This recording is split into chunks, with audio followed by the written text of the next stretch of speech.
Students, क्या आप जानते हो कि इंटीग्रेशन बाय पार्ट्स का फॉर्मूला जो आपके सामने लिखा हुआ है ये प्रोडक्ट रूल से ही डिराइव हुआ है।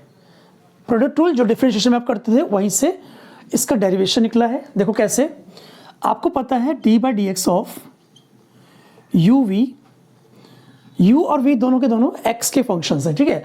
D by d x of u v क्या होता है, u into d v upon d x plus v into d u by d x. ये क्या है, प्रोडक्ट रूल होता है ना, ये आप अच्छे से जानते हो, आपने डिफरेंशिएशन के अंदर प्रोडक्ट रूल आराम से किया होगा, ठीक है। इसके बाद देखो हम क्या कर रहे हैं, हम दोनों साइड्स में LHS और RHS के अंदर इंटीग्रेट करेंगे।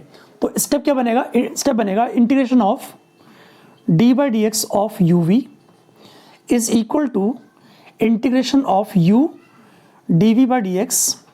यहाँ पर dx लगाना पड़ेगा, जब भी हम किसी फंक्शन को इंटीग्रेट करते हैं तो आपको dx लगाना पड़ता है, आप जानते हो अच्छे से।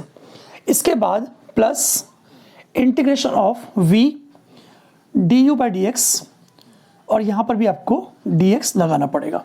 स्टेप क्लियर है, बढ़िया। अब मैं क्या कर रहा हूँ, u को f x लेता हूँ, u को let u is equal to f x ले लेते हैं, और d v by d x को हम लोग जी एक्स ले लेते हैं। D v by d x को क्या लेंगे, जी एक्स एज्यूम कर लेते हैं।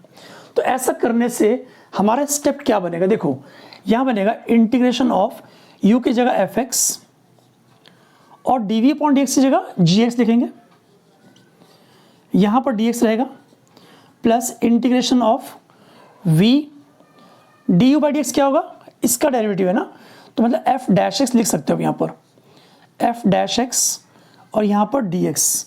और इस तरफ देखो इंटीग्रेशन भी है और डेरिवेटिव भी है, तो दोनों हट जाएंगे, आपके पास सिर्फ यू भी बचेगा। अब क्या करना है, इस स्टेप पर पहुँचने के बाद आपको क्या करना है, v को रिप्लेस करना है। v की वैल्यू निकालनी है कहाँ से, v की वैल्यू यहाँ से निकाल सकते हो। देखो कैसे, हम लिखेंगे d v is equal to g x into d x. Clear, दोनों तरफ इंटीग्रेट कर देंगे, तो 1 dv है ना, 1 का इंटीग्रेशन क्या होगा, v होगा, तो यहाँ पर v आ गया is equal to integration of gx dx। तो अब मैं क्या करने वाला, जहाँ जहाँ v है ना वहाँ पर इंटीग्रेशन ऑफ gx और dx लिखूंगा। तो जहाँ v है वहाँ लिखो इंटीग्रेशन ऑफ gx dx, इधर fx gx as it is plus integration of v की जगह पर integration of gx, integration of gx dx into f dash x और यहाँ पर होल dx। ठीक है, क्लियर, कोई दिक्कत नहीं इसके अंदर। आगे देखो मैं क्या कर रहा हूँ, इस टर्म को एक साइड रखो, तो लिखिए integration of f x into g x d x is equal to, पहले ये लिखेंगे u into integration of g x d x minus integration of derivative of f dash x, मतलब एफ एक्स का derivative लिखा मैंने है ना, f dash x into integration of g x d x और होल डी एक्स। अब ध्यान से देखो, क्या ये रिजल्ट ये नहीं है, चेक करके देखो, u क्या है, u हमें पता है u एफ एक्स था, तो u की जगह पर आप एफ एक्स रख सकते हो। तो अब देख सकते हो यही तो फॉर्मूला है, यही इंटीग्रेशन बाय पार्ट्स कहलाता है, इसे हम बोलते हैं इंटीग्रेशन बाय पार्ट्स।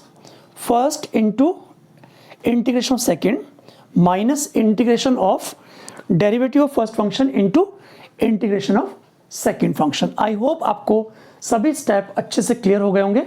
अगर किसी भी स्टेप में आपको डाउट आता है तो आप कमेंट बॉक्स में कमेंट करके पूछ सकते हो। Thank you so much for joining.